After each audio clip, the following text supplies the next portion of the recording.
Ils disent quoi? Ils disent quoi? Les koufars qui trouvent une femme, trouvent le bonheur. Parce que cela émane de la charia d'Allah. C'est la femme, c'est elle à la base qui a apporté la tranquillité à notre père Adam. On n'a pas dit que son paradis a été garanti par Allah. C'est le premier des prophètes. Le premier des prophètes.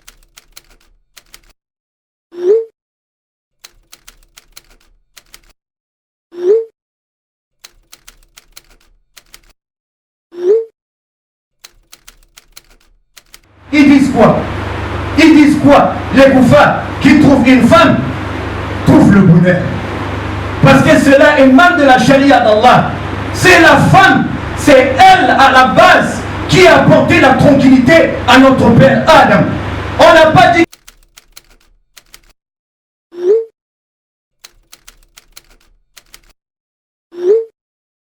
Ils disent quoi? Ils disent quoi? Les koufars qui trouvent une femme, trouvent le bonheur. Parce que cela émane de la charia d'Allah. C'est la femme, c'est elle à la base qui a apporté la tranquillité à notre père Adam. On n'a pas dit. لكم أعمالكم ويغفر لكم ذنوبكم ومن يطع الله ورسوله فقد فاز فوزا عظيما. أما بعد فإن أصدق الحديث كتاب الله وخير الهدي هدي محمد صلى الله عليه وسلم وشر الأمور محدثاتها وكل محدثة بدعة وكل بدعة ضلالة وكل ضلالة في النار ثم أما بعد قال الله سبحانه وتعالى الرجال قوامون على النساء بما فضل الله بعضهم على بعض وبما أنفقوا من أموالهم فالصالحات قانتات حافظات لغيب بما حفظ الله الآية. وفي الحديث عن عبد الله بن عمر رضي الله عنهما قال رسول الله صلى الله عليه وسلم كلكم راع وكلكم مسؤول عن رعيته. الإمام أو الأمير راع ومسؤول عن رعيته والرجل راع في أهله ومسؤول عن رعيته والمرأة راعية في بيت زوجها ومسؤولة عن رعيتها والخادم راع في مال سيدهم ومسؤول عن رعيتهم وكلكم راع وكلكم مسؤول عن رعيته متفق عليه. الحمد لله يا إخوان والأخوات, mes très chers frères et sœurs de la foi. Après avoir fait cette introduction d'usage que les savants musulmans appelaient par Khutbatul Hajja, ce discours de besoin que notre prophète Muhammadun sallallahu alayhi wa sallam avait l'habitude de réciter à chaque fois lorsqu'il prenait la parole devant sa famille, ses fidèles compagnons et le reste des musulmans. Nous remercions une fois de plus notre Seigneur Tabarak wa Ta'ala qui nous a accordé le souffle de vie. Il nous a compté parmi les vivants, nous a donné la bonne santé et aussi la force et la volonté de venir assister à cette grande prière qui est la grande prière du jour de vendredi.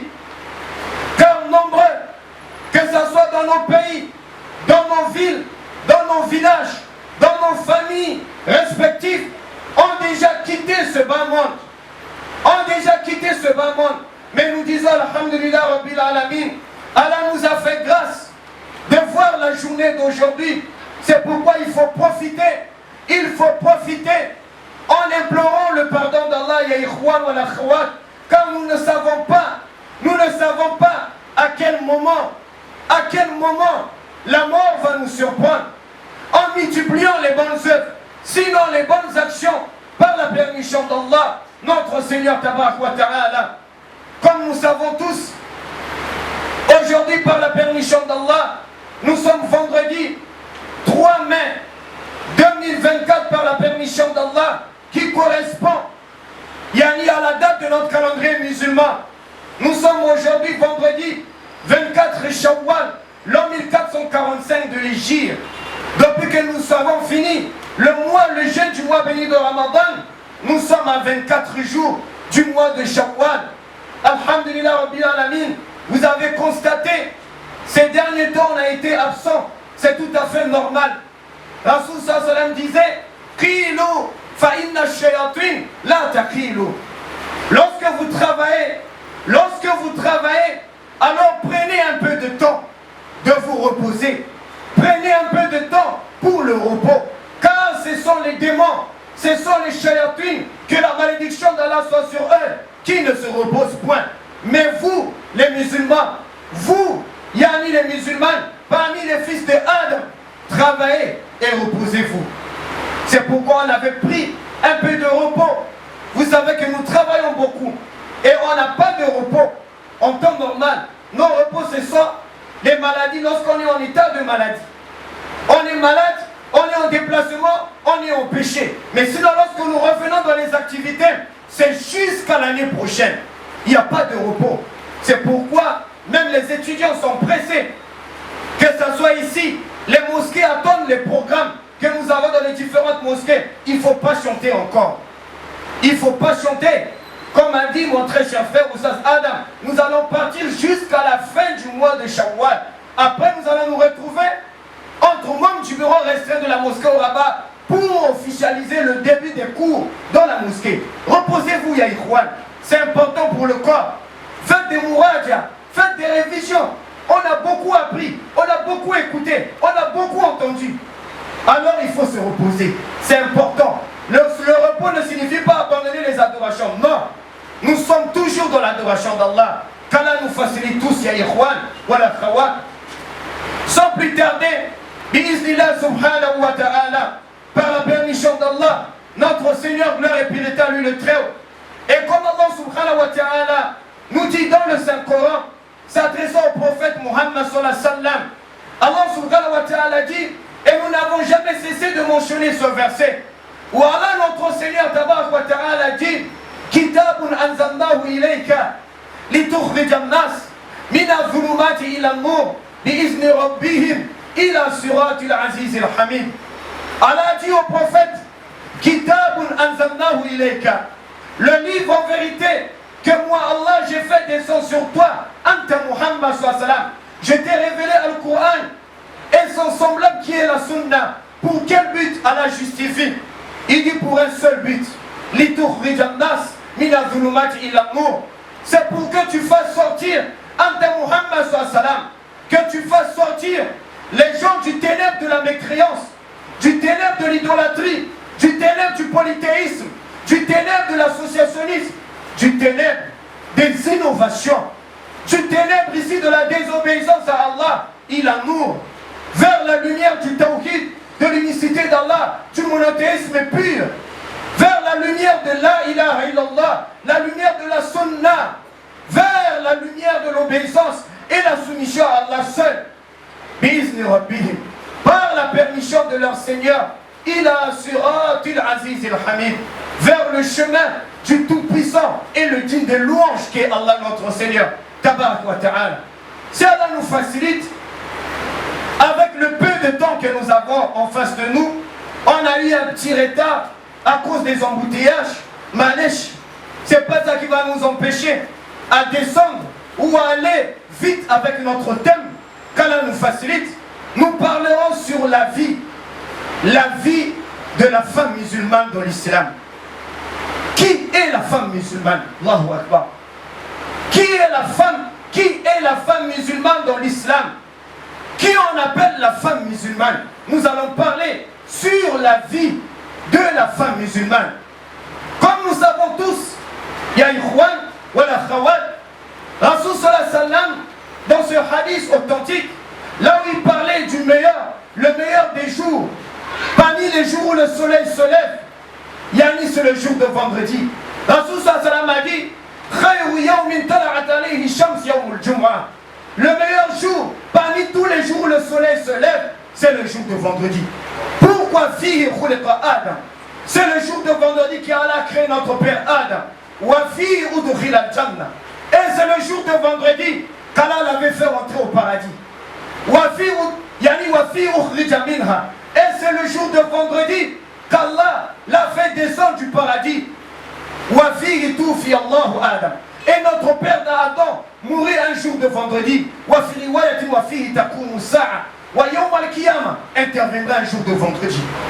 Voilà pourquoi vendredi c'est le meilleur des jours. Allah a créé notre père Adam en ce jour-là de vendredi. Ibn Kathir al-Umad dans son tafsir, il a dit Allah a créé un jour de vendredi, Ba'd al-Asr, après la prière de Asr. Allah a créé notre père Adam un jour de vendredi, Ba'd al-Asr, avant le coucher du soleil, à la fin du crépuscule.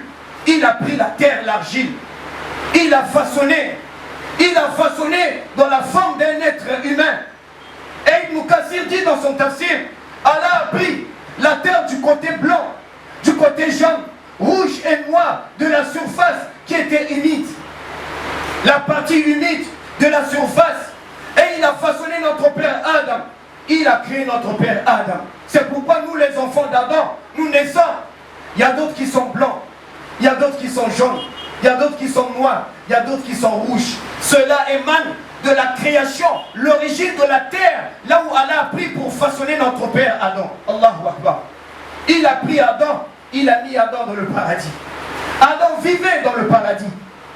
Et les ulama disent dans le tafsir, comme a dit le Cheikh Saad dans son tafsir, Yani Rahimahullah, Wallahu Ta'ala A'lam, le paradis, on appelle ça parmi les noms du paradis, on appelle Darus Salam.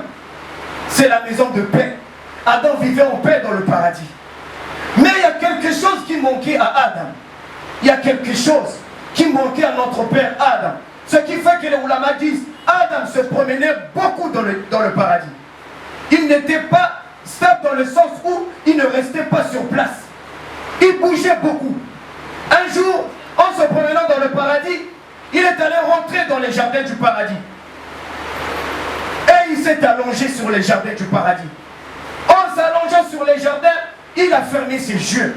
Le temps seulement qu'il ferme ses yeux, à la distance d'un clin d'œil, ya ikhwan, wala khawat, Allah a pris du côté de notre père Adam une partie, un morceau de chair de son côté gauche et la dernière côte qui est un peu tordueuse comme ça.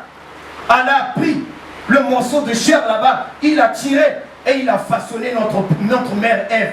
Hawa alayhi salam, sur elle la paix de Dieu. Le temps seulement qu'Adam ferme les yeux, ouvre les yeux, il voit à côté de lui Yani sa compagne, une autre créature qui est comme lui mais qui est différente de lui. Allahu Akbar. Parce que lui c'est le mâle. Allah va créer la femelle des humains.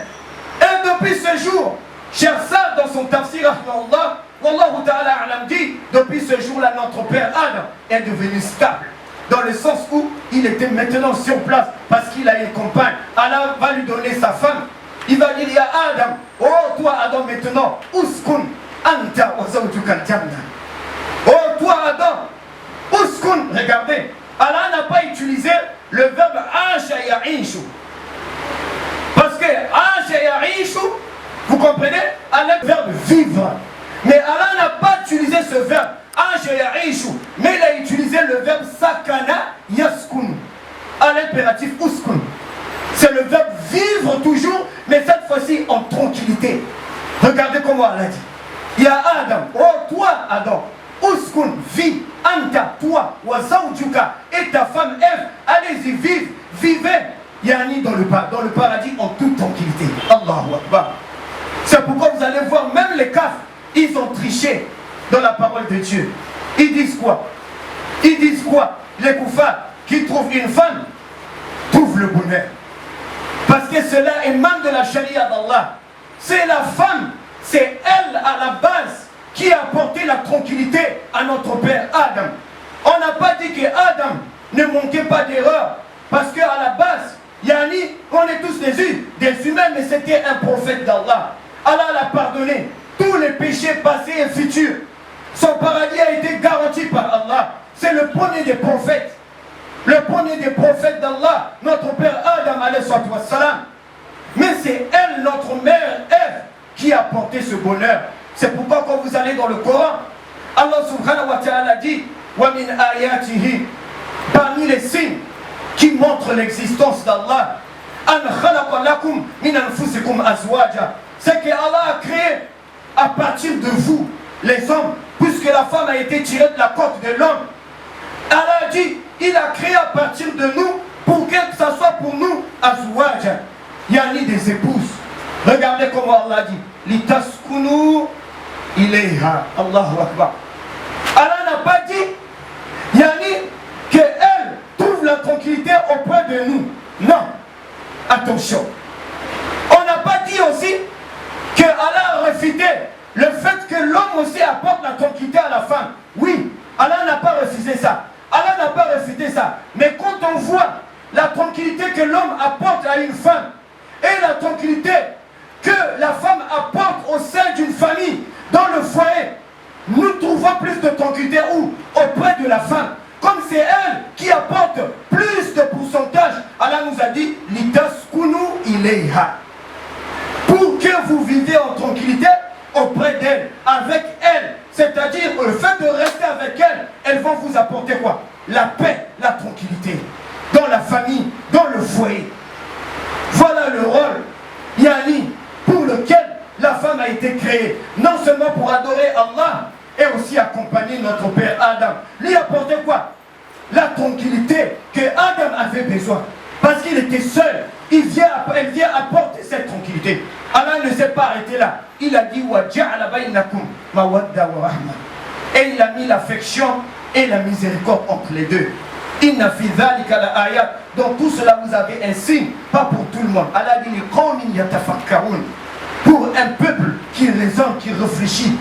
Quand vous regardez, vous allez comprendre que ça fait partie des signes qui montrent l'existence d'Allah, notre Seigneur Tabarak wa Ta'ala. Et aussi, Rasul sallam disait, faites attention avec les femmes. Car la femme a été créée à partir d'une dol'in. Dol'in, c'est la côte là, qui est un peu tordieuse comme ça. Donc, à l'origine, toute femme est comme ça. Elle n'est pas droite. Si vous êtes trop dur avec elle, vous courez le risque de faire quoi? De briser la corde là. Ça veut dire at-talaq. Et si vous êtes trop négligent, alors la corde là risque de se tordre. De se tordre, yani davantage. Donc, ahyanan, on est dur, ahyanan, on est doux. Ahyanan, on est dur, ahyanan, on est doux. Ahyanan, on est dur, c'est pour préserver l'origine de la côte, là où elle était tirée. Allahu Akbar. C'est pourquoi Allah subhanahu wa ta'ala dit dans le Coran, وَآشِرُوهُنَّ بِالْمَعْرُوفِ. Cherchez que du bien pour vos épouses. Cherchez que le bien. Et Rasul sallallahu alayhi wa sallam disait, Istawsu bin nisa khayr. Cherchez que le bien, yani pour vos épouses. Et il disait Rasul sallallahu alayhi wa sallam, yani quand un homme voit sur sa femme des erreurs, des fautes, alors qu'il ne se focalise pas que sur les fautes commises, les péchés posés, les actes, les mauvaises actions, les mauvais actes. Non, qu'il regarde aussi le bien que cette femme-là a eu à faire pour lui. Cela l'évitera à prendre des décisions à chaud. Cela évitera yani at-talaq, à la mener jusqu'au bout. Parce qu'il est figé seulement, qu'il regarde. Oui, elle a fait ça. Mais elle m'avait fait ça aussi. Elle m'a fait ça de bien. Elle m'a fait ça. Elle m'avait fait ça. Au moment où j'étais perdu. Moi aussi. Oh, elle pouvait aussi. Mais elle... Non, je reviens. Allah, je la pardonne. Alhamdulillah Rabbil Alamin. Et ce sont les deux piliers. Les deux piliers du mariage.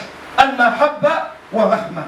L'affection et la miséricorde. Ces deux choses-là, quand ça monte dans une famille, dans un couple, soyez sûrs et certains, vous allez compter des mariages dans votre vie. Ben, c'est l'affection qui va t'apaiser. C'est la miséricorde qui va t'apaiser. Lors des grandes décisions, il faut décider. Mais comme l'affection est là, comme la pitié est là, wallah, ça va t'apaiser. Qu'Allah nous facilite la bonne compréhension, ya ikhwan, wa la khawat, apprenons notre religion. Apprenons notre religion, wallahi.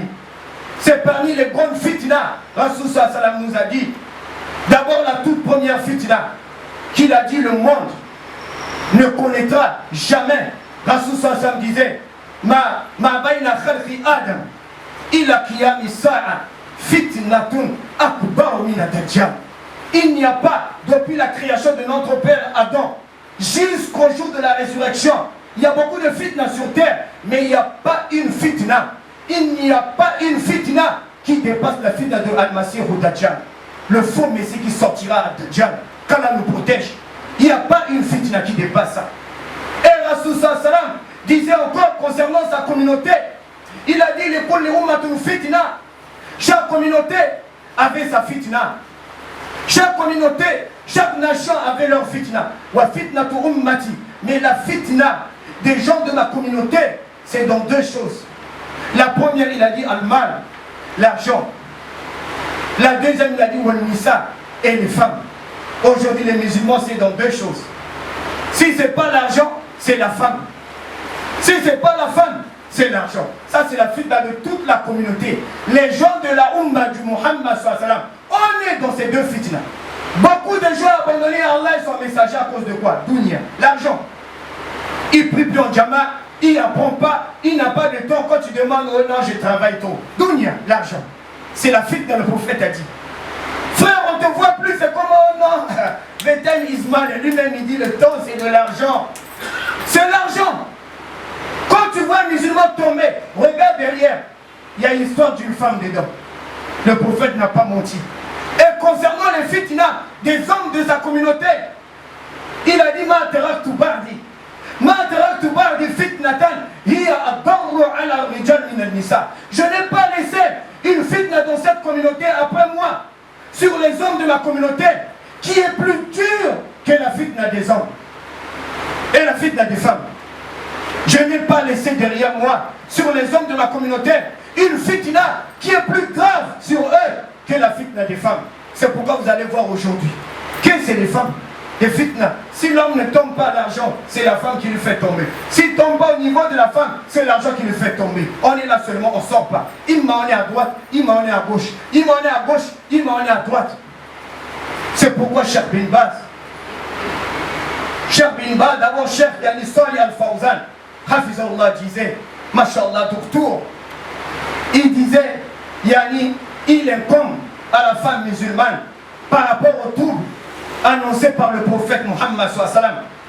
Satakunu ba'di atharatun wa umurun tunkirunaha. Viendra après moi des événements, des fitnas, des troubles qui vont secouer la terre.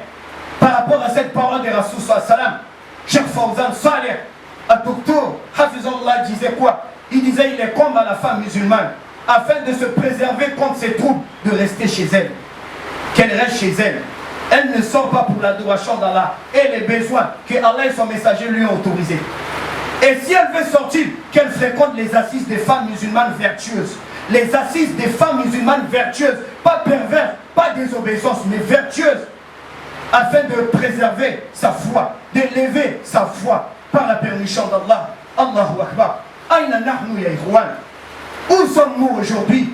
Qu'Allah nous pardonne, qu'Allah nous guide. أقول قولي هذا واستغفر الله لي ولكم.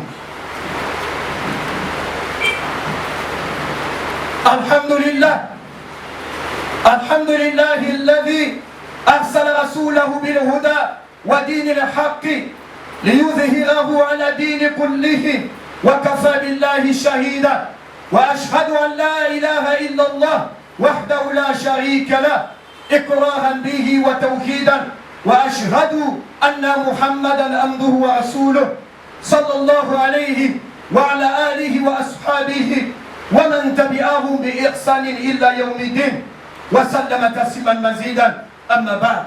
C'est pourquoi Allah, notre Seigneur Tabarak wa Ta'ala, en créant les hommes et en créant yani les femmes, ou en créant l'homme et la femme, Allah les a donné des droits. Et quand nous regardons, l'homme a ses droits, mais la femme aussi a ses droits. Mais quand nous voyons les droits de l'homme et de la femme, ceux de l'homme emportent. Comme ceux de l'homme emportent, raison pour laquelle Allah subhanahu wa ta'ala a mis les hommes comme étant des chefs dans leur maison, dans leur famille, dans leur foyer. Allah a dit Ar-rijal qawwamun 'ala an-nisa. Les hommes ont autorité sur leurs femmes. Bima fadala Allahu ba'dahum 'ala ba'd, à cause des faveurs qu'Allah a données à chacun d'entre eux. Wa bima anfaqu min amwalihim, et à cause des dépenses que les hommes font sur leurs épouses, sur leurs femmes. C'est pourquoi la femme, quel que soit son âge, quelle que soit sa beauté, quelle que soit son intelligence, quelle que soit sa fortune, quelle que soit sa forme physique, quels que soient ses diplômes, quel que soit tout ce qu'elle pourra posséder comme bien. Il y a dit parmi les trésors de ce bas monde, elle ne pourra jamais égaler à son mari. Il ne faut pas qu'elle s'oppose à son mari. Il ne faut pas qu'elle fasse un bras de fer à son mari. Rasoul Sassam disait dans ce hadith qui a été rapporté par Abu Huraira radiallahu anhu, لو كنت آمرا أحدا أن يسجد لأحد لأمرت المرأة أن تسجد لزوجها. Si Allah m'avait permis, autorisé de recommander à un être humain de se prosterner devant un autre être humain, j'allais ordonner à la femme de se prosterner devant qui? Devant son mari. Là, pour adorer son mari, mais c'est pour montrer. C'est pour montrer quoi? Subhana Rabbi, montrer la place, l'autorité du mari dans la famille et dans le foyer. C'est pourquoi Rasoul sallam disait encore, même si un homme se blessait à une plaie et que la plaie là s'est affectée, fait sortir des pus, la femme prenait sa bouche avec sa langue en se mettant, yani, à lécher la plaie. Elle se met à lécher la plaie qui se trouve sur le corps de son mari. Wallahi, elle n'atteindra jamais les droits du mari qui est sur elle en dépassant les chevilles du mari. Allahu Akbar. Où sommes-nous aujourd'hui avec la vie d'aujourd'hui? Regardez comment nos mamans se comportent dans leur foyer. Regardez comment nos tantes se comportent aujourd'hui dans leur foyer. Regardez comment nos sœurs se comportent aujourd'hui dans leur foyer. Regardez comment nos filles se comportent aujourd'hui dans leur foyer. Regardez comment nos cousines, les membres de nos familles se comportent dans leur famille aujourd'hui. Wallah, c'est la fitna. C'est la fitna aujourd'hui. On joue au vie de tous. Et tous les signes annoncés par Rasoul sallam dans la sunna, nous sommes en train de vivre ça. Les femmes se comparent même à leur mari. Regardez en Europe, ceux qui font en Europe, vous connaissez ce qui se passe là-bas. Les blancs là, avec ce qu'ils sont en train d'inculquer dans la Ummah de Muhammad sallam, à travers les chaînes de Canal+, les droits, je sais pas quoi, l'égalité des sexes, de quoi, journée quoi, même la femme désormais doit rentrer dans la société, doit avoir les mêmes droits que l'homme, ceci, c'est là, nos mamans, nos filles, nos soeurs, nos épouses, nos cousines sont en train d'avaler ces salades, ces saletés. Elles sont en train d'avaler, au lieu de revenir vers Al-Qur'an wa Sunna, elles préfèrent suivre ce que les Blancs aujourd'hui imposent au monde entier et imposent sur la Ummah de Muhammad sallallahu alayhi wa sallam. C'est triste. C'est triste, wallahi. Alors que la femme, à la base, en dehors même de ses besoins de la maison, en dehors des besoins de sa maison, il n'est pas permis à une femme de quitter sa maison. Sauf avec l'accord, la permission de son mari. Les besoins ici, la maison, on a des besoins. Dans le quartier, aller acheter de l'eau, acheter l'allumette, peut-être l'oignon, l'huile à la boutique, les besoins qui sont autour d'elle, que Allah et son messager lui ont déjà permis. Elle peut sortir, elle revient. Mais lorsqu'il s'agit d'aller loin, elle doit obtenir l'autorisation de son mari. Si elle sort sans l'accord de son mari, elle est considérée comme une femme désobéissante. Si elle meurt, elle ira tout droit finir et Jahannam. Elle ne sentira pas l'odeur du paradis comme Rasoul sallam. C'est une femme désobéissante. C'est une femme désobéissante.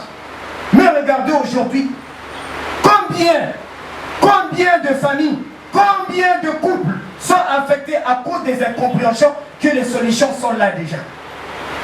Regardez à l'époque de Rasoul sallam. Une femme avant la sortie de son mari, le mari lui avait dit de ne pas quitter la maison sauf avec son accord. Le mari est parti. Derrière le mari, on vient informer à la femme que ton père là-bas est souffrant. Il souffre beaucoup, il est malade, il n'arrive plus. La femme s'est souvenue de ce que son mari lui avait dit. A dit, allez-y voir le prophète, il a envoyé des gens. Allez-y voir le prophète, demandez au prophète de m'accorder, s'il peut m'accorder, de sortir aller voir mon père. Car mon père est souffrant. Les gens sont partis, ils ont vu le prophète. Ya Rasulallah, il y a une femme là-bas, avant son mari de voyager, lui avait pas donné l'autorisation de quitter la maison. Mais on lui a dit que son père est malade. Elle veut savoir, par rapport à cette parole de son mari, est-ce qu'elle peut sortir, aller voir son père? Le prophète a dit là, il est mieux à cette femme de rester chez elle Écoutez, hein, de rester chez elle, d'obéir à son mari, que de sortir aller voir son père. Le père, ici on parle, c'est le père biologique qui l'a mis au monde. Ils sont revenus la deuxième fois. Le père est à l'agonie. Là où il est là-bas, ça ne va pas. Il risque de mourir. La femme a dit, allez-y voir le prophète. Le prophète a dit, il est mieux à elle de rester chez elle, d'écouter son mari, que de sortir. On lui a annoncé que ton père est mort. Elle a dit, je ne peux pas quitter la maison. On va enterrer bientôt. Allez-y demander le prophète. Le prophète a dit, il est mieux à cette femme de rester chez elle, d'écouter son mari, que de sortir. Nous écoutons ce hadith-là à tout moment. Les imams prêchaient, les oulamas, mais est-ce qu'on a compris ça? On nous parle ici du père biologique, celui qui a mis au monde sa fille, malade, à l'agonie, décédé. Mais le prophète dit, reste chez toi, écoute ton mari, ne sors pas. Même si c'est ton père, pourquoi dans la sunna, le mari possède plus de droits que le père biologique lorsque sa fille a été épousée par cet homme-là? Les droits du père diminuent, ceux du mari augmentent plus que les droits du père. Ça veut dire même le père n'a pas le droit de la demander de quitter sans l'accord du mari. Que dire de la maman? Que dire des frères? Que dire les sœurs? Que dire des cousins? Que dire des cousines? Que dire maintenant des mousiki? Aujourd'hui, les associations mousiki, les mutuelles des femmes, aujourd'hui, qui imposent à certaines familles, certains foyers, de faire sortir leurs épouses. Regardez la sunna. Comment la sunna, elle est facile. C'est nous qui la rendons difficile. Quand le mari est rentré, les gens sont partis. C'est à cause de toi. On a voulu faire des reproches. À cause de toi. Qu'elle n'a pas pu aller visiter son père malade. Même à l'agonie, même l'enterrement. Parce que tu lui avais dit de ne pas quitter le mari. Elle dit, je suis foutu. C'est parce que j'avais dit. Je lui ai interdit des sorties abusives. Mais ça, c'était son père. Ils sont partis voir Rassoul. Rassoul, déjà, il a vu le mari traumatisé. Il a dit, monsieur, calmez-vous. À cause de la soumission, l'obéissance de cette femme envers vous, Allah a pardonné son père. Allahu Akbar. Allah a pardonné son père. Cheikh Hussein, en expliquant ce hadith, il a dit, là, à cause de son obéissance, Allah a pardonné son père. Maintenant, si elle avait désobéi, il dit que ça devait être le contraire de ce pardon, c'est-à-dire c'est le châtiment. Tu rends la vie de ton père difficile devant Allah. Alors aujourd'hui, regardez comment les femmes se comportent.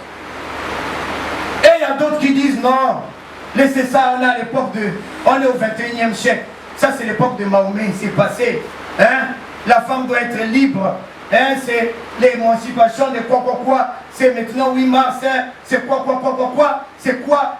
Avec leur diplôme de baccalauréat, de BPC, licence, ils sont bourrés de choubouhat et de shahawat. Ils veulent imposer sur la parole de Dieu de son messager. Allah a dit à son messager, là où la femme est préservée, c'est lorsqu'elle est chez elle.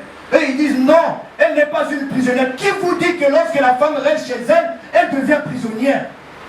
Qui vous a dit ça? Vous avez eu ça où?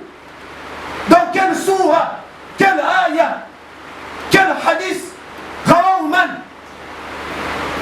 Qui a rapporté ça? Le contraire, elle est préservée. La femme qui sort tout le temps, faites le constat, celle qui est tout le temps dehors, et a beaucoup d'amis, son nom flottera au milieu des fitna de la Ummah. Vous allez voir, à chaque fois il y a la fitna.